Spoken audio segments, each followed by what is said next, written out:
Hi, Snigdha. Welcome to Your Next Move. Hi, Shrey. Sorry, but it's exciting to be here. I think I'm catching up with you after a while as well. Yeah, it's been a long time. Thanks a lot for coming. Um, I want to know about Cora Health. How did it start? What was the moment when it started, and what was the thought that gave rise to Cora Health? Right. I think it's insanely scary and liberating at the same time when you think that you can do something, because obviously scary and obviously liberating because you think that there is something that you can actually contribute, right? And I think most of the founders come up with a startup because they feel that there's a gap that they see in the market and there's something that they can offer better, and that's why they essentially leave whatever sort of jobs they have and sort of nosedive into that, right? So for me, it started from a very simple, probably very simplistic learning that I had, and that was both me and my co-founder, where we felt that there were so many sort of innovations happening in terms of the products. There were a lot of D2C products that were coming in. You can see sort of your Instagram feed these days, and they'll be filled with a lot of really fun products, right? And they're all healthy. So everybody is moving in that direction, and obviously that's where the market is moving as well. But when you look at the other side of the spectrum, people sort of are still really confused, right? Like I have PCOS, and I have really struggled to find products that I can eat on a daily basis. So while I might have gone to a nutritionist, I might have tried understanding overall frameworks, but on a day-to-day decision, right, when you're at work and you want to eat something and you can't exactly go to your dietitian's diet list at that point of time, sort of how do you make those decisions on a daily basis is sort of where we started from, where we felt that most of the people who wanted to better their health or had health goals did not know sort of how to achieve them and did not sort of have any backing to be able to make these decisions. Right, and that's how this that started. that's pretty much the underlying basis of Right. this. And I mean, we tried a couple of things. We massively failed, where we thought that we could probably, so that's what happens, right? You think that there is something that the customer is wanting and you go really hard on that and you try and sort of get that together, but then the market has a way of telling you that this is what they want, and that's what happened with us. Like, we did a couple of experiments and then we massively failed. And the one in which, like, obviously is live right now, corahealth.in, that essentially went live and went massively successful with extremely basic bare bone structure. And we felt that, okay, this was probably not even the final product that we want to put out in the market, but people already sort of wanted it.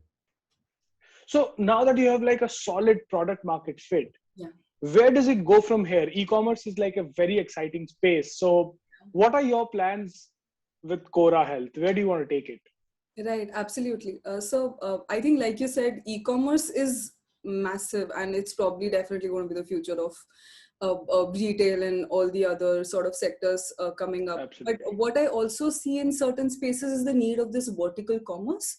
So a lot of the sort of categories which are nuanced enough, complicated enough, and where the customers have that need to engage with that category a lot higher, I see that need for a vertical commerce. And there are so many examples of vertical commerce players that have been very successful. If you see Mintra with what they've done in terms of in terms of lifestyle and fashion, the reason people go there is because they create trends. It's not always only because of the fact that they have the best selection and the best price points. I mean, you have Amazon and Flipkart for that as well.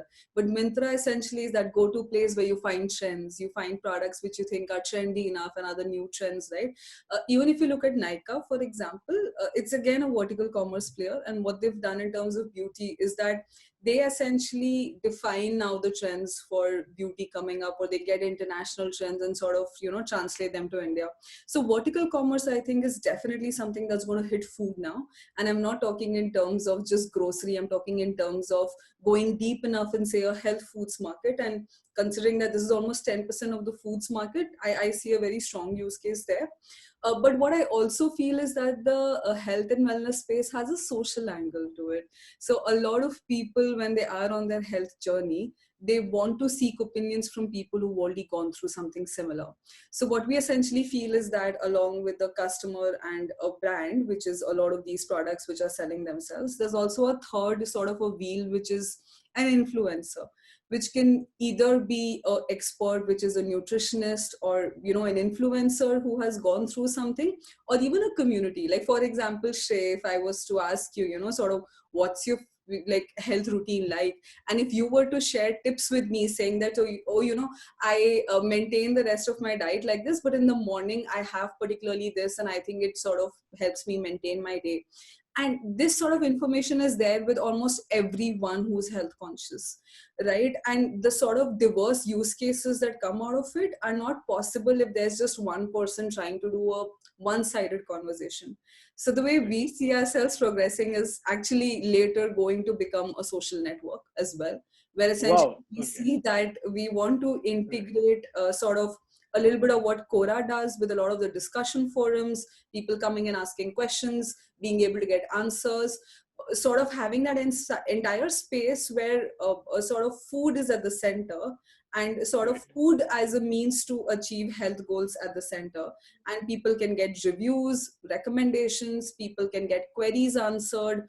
And again, right, what we've seen is that people really like to take peer-to-peer opinion in terms of sort of Yeah. choices they make. So for example, when I started Yes. doing keto, I probably called people I knew who had done keto and sort of asked Yes. them how to go about it, right? So we're trying Right. to sort of Yeah, get the same actually happened with me too. Like I did keto in 2018, okay, and I spoke to a few colleagues who had done it, exactly, right? and So that's how I took my nutrition advice. exactly, so there's I definitely mean, I won't say that was the best thing to do, but yeah, I get you when it is a forum, when there are people, when you know that they're like there's a certified nutritionist actually sitting in a forum, yes, talking to you, commenting on your post. yes. You know you're whether you're in the right track or not. Absolutely. So people sort of discover, like you must have discovered keto because you must have seen it on your feed or you must have read a blog about it. So it starts from that content part, right? Where you brought in that awareness of the fact that, okay, there's keto. Keto has these health goals. So I might want to try it, but you're not converted yet, right? So it's that awareness part. And then for the conversion part is where we see that entire sort of a community or the influencer part coming in, where you and again this differs from a lot of people. Like for example, the decision you took to consult friends, there's nothing wrong in that. Most of the people do it, right? So what we're trying to say is that nothing is wrong or right here. There's a nutritionist here, there are other people who are going through something similar, and people have the choice to sort of consume what they like, right? And sort of on their interests they can sort of go ahead with us. So yeah, that's something that we have in mind for Korra Health ahead. So your experience, your corporate experience has been pretty diverse itself in FMCG, right? You've done door-to-door sales, you've done e-commerce, like you've done a lot of stuff basically before starting Cora Health. Can you tell us like a few moments or one particular moment that stands out where your um, your view towards career, your view towards life completely changed? Yeah, absolutely. I think it would have to be my management trainee stint with UB, because Shrey, you and I were in the same batch. We were all these Oh marketing, my God, yeah, right? So we were like, oh no, we are not meant to do sales, and we have to only yeah. do brand marketing and all of that. I think you were also thrown in sales. Oh yeah, yeah. I still I remember. mean, yeah, that's the same discussion I keep on having with my guests, because like, that was that phase, right? Like when Yeah, you're going through it, it's hell. But when you yeah, look back at it, yeah, it's one of the best phases of your life. absolutely. The phases, the phase in which you learn the most. So yeah, exactly. So for me, I think the most pivotal point was when I came face to face with the reality that I think it was 1 week when I joined UB, and our office was in UB Towers, and we were like, oh, we're going to live in Bangalore. I already started looking for houses, and then my HR called me and told me that I'm flying to Trivandrum the next morning, and the ball sort of just dropped, right? Because okay, and I'm going to Trivandrum, and a place I've never been all alone for sure, and to sort Right. start so the stints, right? I was a sales executive, so which Right. means that Oh my I God. Like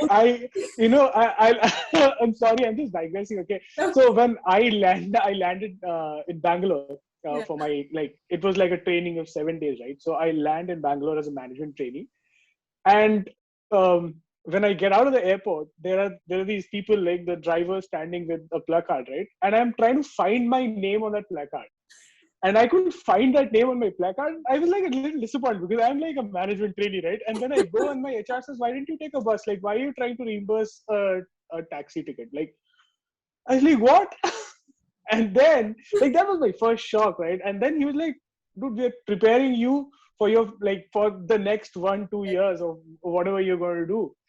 Yeah. So yeah, like yeah, I get it. So yeah, back to That's Trivandrum. massive. So I reached Trivandrum, and then sort of the places I went to, it was humbling above and beyond that you think you understand everything. And I think when you ask me in terms of that pivotal point in my career where I felt that it was really changing was when I realized that there's something which is extremely theoretical, and there's something which is obviously there in terms of a business plan or in terms of a marketing plan that you and I should have thrashed out multiple times, right? But to sort of Right. understand whether it's implementable or not, and sort of to understand whether it's realistic or not, is something that I learned there. And that was just like a shift in my mindset, because when I came, I was like, okay, I'm going to do marketing. And then after these couple of stints, I was like, I do not want to do marketing right now. I only want to do sales. And I very willingly chose after that sales, because Wow. I just thought that I'm never going to get this sort of an exposure anytime again, right? In terms of understanding the different concepts. And actually, I just remember sort of one thing that used to happen with our MD, Mr. Shekhar Ramamurthy. We used to sit in sort of these reviews that used to happen on a monthly basis in UB, where you would sort of sit in a circle and discuss sort of what's happening. And being a management trainee and sort of having that marketing stint gave us access to that. And I'm extremely sort of I feel very humble that I was a part of it. And he would continuously say that all of these fancy flashy things that you're doing mean nothing to me. Where is my customer and how are you reaching it? And that sort of stuck, because with all the marketing budget that they had, and Kingfisher has done amazing things with sort of their marketing Yeah. budget, they're revolutionary, right?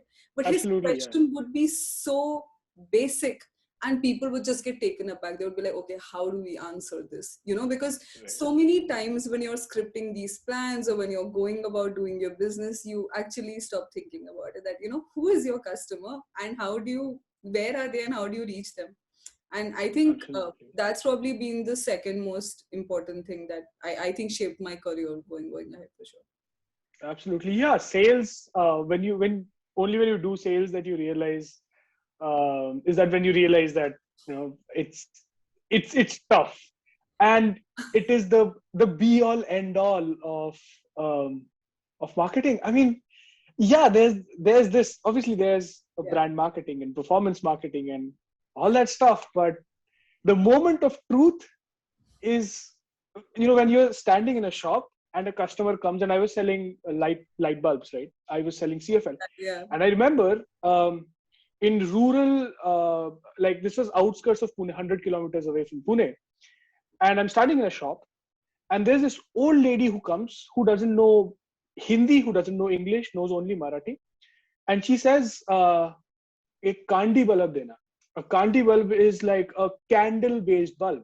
Yeah. And the guy, because we were standing there, he gave the brand that we were selling, like just to impress us, right? And she says, "Nahi, mujhe Philips ka chahiye." She doesn't know the product, she knows the brand. Yeah. And that's how sales is happening over there. And like it it's a humbling experience, and where you're going wrong, what is to be done. Yeah, yeah. I think absolutely right, Shreya. I think when you go and do actually that field sales, you see the whole lines between brand and sales sort of merging, right? Because you actually see the impact that a brand has when the customer comes and asks for a product that is not yours. You understand the impact sort of like branding can have. Absolutely. Yeah. So now that Korra is expanding, this is going to be very, very, very interesting, because you're the first guest who's come with some live openings in your next move. So tell us about the openings in Korra, and how do you want to approach it?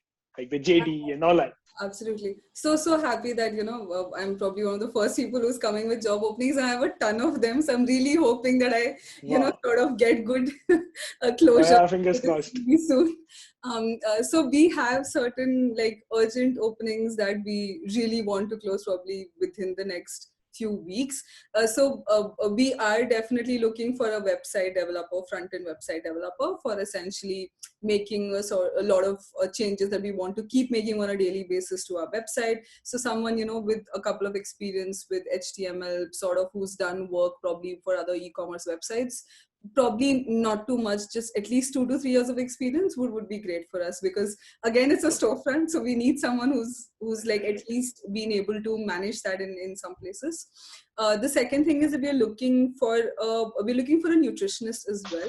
So for a Okay. nutritionist, we're looking at someone who understands food label, also sort of can answer customer queries, can sort of also help us recognize trends, sort of help us create a lot of a content, buying guides, etc. So that is again something that my entire marketing team is waiting for, that we really need Right. a nutritionist really fast. I guess that'll be like a quasi product person for you, like the nutritionist. I don't know, like, or the community person. I don't know, like Yeah, no. product plus community plus a lot of GAN basically that person will bring Absolutely, in. absolutely. So we definitely going to get that person who's going to tell us that, sort of help us bridge that gap between the health goals and the food products, and something that we see very core with us, that we want to tell people. And even if you actually go on a website right now, you can actually search products by goal or by cause, right? Saying that, okay, I am gluten free, what can I eat? Or I am looking to manage diabetes, what can I eat? And I want to go really deep in that. So essentially, definitely a nutritionist is someone that we're looking to hire very quickly. The third role for us, which is again immediate hire, is a catalog specialist. We really pride in our catalog in terms of the information that we put out there. So we try and keep our catalog very different, because we want to have it in such a way that majority of the information can be used for filters by people. So for example, if you come and you search for something, you can actually search products by asking whether they are diabetic friendly, heart friendly or not. And then after searching that, you can also use a filter which says whether they are gluten free, whether they are sort of plant based, etc. And also being able to say sort of what's the price range. And So that's the librarian. yeah, later we're also going to implement sort of the if by any chance you have in mind that sort of Right. this is the carb intake, or this is a nutritional Right. intake, sort of we might look at having that as well. So Right. a catalog for us is really at the core, because that's again something that our customer sees day in and day out. So a catalog Right. specialist becomes very important in terms of it's also a little bit like a site merchandiser, right? Because you're sort of Right. understanding how to showcase the product better. And what Right. we're trying to do is showcase the product better so that the customer sort of can find it. So taking in that site merchandising, also taking in these things which a customer is seeking for. So a customer will not come and say, okay, mujhe is feature ke product chahiye. They will be like, meri ye problem statement hai, give me a product according to that. So that's where sort of I think comes in. The fourth position for us, again, very important, is the business development manager. We are getting inundated with brands reaching out to us, and we have very high expectations of where we want to go. So there's so And many. absolutely, with you being the boss, I'm sure the business development manager is going to face like a lot of challenging time, yet like a rewarding experience, because like obviously you have like the first person experience in that. Yeah, so I do have a lot of experience in that, but quite honestly, I just think that somebody who comes in that business development experience, it's going to be challenging, not because I'm the boss, but also because of the fact that it's a very challenging role, right? A food Right. overall in marketplace is challenging because it comes Right. with its limitations of being that category and having that sort of cost attached to it. So it's a role which, along with business development, very quickly becomes a P&L management role, because it's Right. very interlinked. You cannot be doing business development and negotiating margins until you don't understand the value chain, and until and unless you don't know sort of how to manage your P&L. So the So that reason, means it's going to be like a very, very rewarding experience for the business development manager, yeah, because yeah. So they somebody are sort of throws going them. into product and brand and strategy very, very soon. Absolutely. So for somebody who really wants to uh, uh, move really fast to like a category manager, category sort of even a head position, right?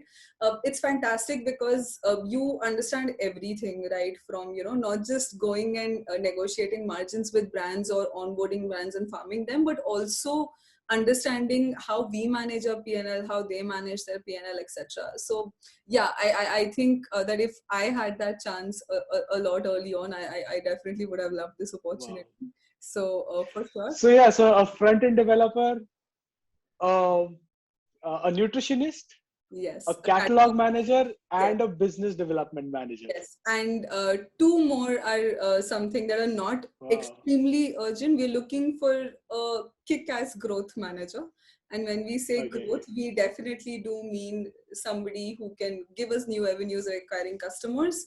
I know growth manager has become a very sort of a place where people are like, what exactly is growth hacking, right? But It's like growth hacking. but we definitely are looking for a growth manager, someone who can, sort of Right. definitely help us get into a lot of avenues of customer acquisition for sure.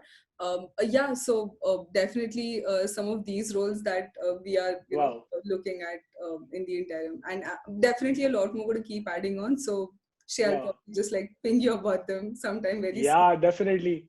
I just hope some great people see this video and decide to apply for it. Is Are these roles location agnostic, or do you want them to be at a particular location? Yeah, so unfortunately, they're not location agnostic. We are extremely young and we sort of need to huddle together most of the times. Right. So these are positions based out of Bangalore in our office. Um, yeah, but unfortunately, that's the way or the stage our company is in. But again, if somebody has a need to probably do work from home a couple of days or be able to come in a few days, I mean, that's completely understandable. It's just that we can't have someone completely remote all the time. And where's your office located in Bangalore? So we If are, I may ask, because I was in Bangalore for 5 years. yeah, So, absolutely. So we are located right next to Trinity Metro Station, so has access to all the metro. oh wow, It's on MG Road. It's right next to all the metro stations. You have right, access in terms of being right in central Bangalore as well. I don't want to put anyone else through the torture of traveling 2 hours. So it's right. right in the center of the city where it's extremely And accessible. there's a Chai Point and a Vasudev Adigas right opposite each other. Exactly. Yeah, absolutely. And there's an Oberoi and there's a Taj. Yeah, there's like a Starbucks, there's And there's like mall, one MG. anything So walkable. yeah, it's Yeah, like the absolutely. place there. Everything absolutely walkable. And we sort of work out of a co-working space called Beehive. They have pool tables, there's foosball, there's a ton of stuff. And yeah, it's a Wow. fun place. So I want to know one thing. Let's say somebody who really, really, really wants to work with you, wants to apply, but they don't have the required number of years of experience. Sure. How can they still apply? What kind of projects can they do? How can they show that they will be a good fit in your team? Sure. First of all, I'd really like to demystify the whole experience thing. I think the real reason people actually look for experience, and this also ties back to when I was hiring for my team in Flipkart, is that people understand certain workplaces because of their experience. For example, Shrey, you and I understand FMCG really well now, right? So essentially, people understand certain spaces and they understand the sort of work people are doing, right? So it just Right, makes that process of understanding the candidate a lot easier, right? Because right, I know a lot of the times the candidates are like, oh, recruiters are doing this, that. Oh, trust me, it's so difficult as a recruiter to really understand what your candidate can do, because there are so many people who are so introvertish and are not able to right, bring out their real potential, that we take that time in, sort of giving them that space that, okay, right. come up with what you think you want to be, and sort of we have very thinking interviews where we sort of keep Wow, prodding you with questions. But to be quite honest, I'm amazed by the sort of CVs we get. There are people who are just finishing their BBA in like and they're just 20 and they're already managing few Instagram pages for local businesses. wow, They have their own Instagram page. And see, the thing is that the minute you have your own Instagram page or you're managing it for someone and you've shown results, or you've at least shown the fact that you understand something in depth, shows that you have what it takes to get your hands dirty and also be able to Absolutely. deliver those results. So I was speaking to some very bright students of Loyola College, Chennai, Oh, like a nice. few days back. Okay. And I told them this. I said, like, you're 18, 17, 18, 19 right now, and you have 3 years of college Yeah, um, before you start applying for jobs. These 3 years of college, you can do some projects, you can do stuff, and that is your experience. absolutely. When you go with that CV of yours after 3 years, say that I have done this project and that is my experience. Make YouTube videos, make Instagram pages, do Oh, whatever shit you want to do. absolutely, absolutely. If I met someone who has at that age sort of understood what it takes, understood the algorithm of YouTube, gotten an entire sort of production done, and gone ahead and published that, I would see it in a different light, because these are Absolutely. people who sort of figured something end to end on their own. Right now, Right. again, the fact that whether you had guidance or not is an interview question, right? And how much of it Absolutely. was yours, how much was it a group project, etc. But the first hurdle is crossed, and I know that a lot of people come with a lot of these certifications, which are Google AdWords, Facebook ads, all of these certifications. See, they're great, right? But for a recruiter, they don't make a difference, because it's ultimately very sort of theoretical knowledge, right? Right. I've not actually seen you implement this anywhere.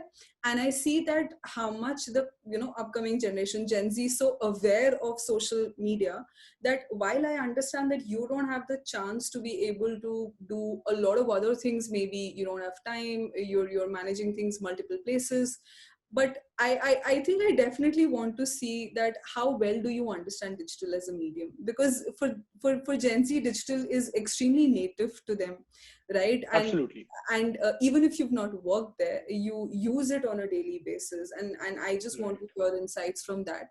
So definitely for people making those CVs, put insights there, sort of put achievements there, like what you have studied can be one line, but sort of putting a lot of text there doesn't really add as much. And sort of probably putting your roles and responsibilities in even a college group, for example. I would rather want to know what you achieved rather than what your roles and responsibilities were. Because if you Right. just say roles and responsibilities and you're not adding anything else, does that mean that you did not actually convert that roles and responsibilities to an achievement?